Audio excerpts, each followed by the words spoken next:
Guys, good afternoon guys. Please subscribe my YouTube channel, Youngest Vlog YouTube channel. Huwag niyong kalimutan, supportan niyo pong YouTube channel ko guys. Nandito po tayo sa golf area ng Cavite. Ayan po, nakita ko sa inyo yung lugar yan. Parang andito yata dati si Richard Gomez nag-golf. Ayan. Kasi nandito po kami, ayan yung bahay na yun. Dinala po kasi niya ako kanina aga kami pumunta dito 8 in the morning. Nandito kami putungo dito 1 hour yata yung biyahe namin galing Malate, Manila. Nagba-vlog ako. Ate, si hi ate.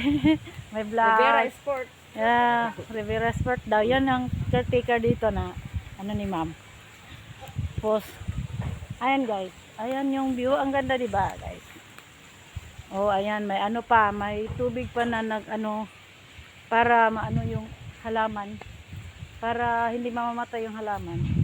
Ayan, lapit tayo doon konti. Nagre-record lang ako ng video guys. Huwag niyo kalimutan.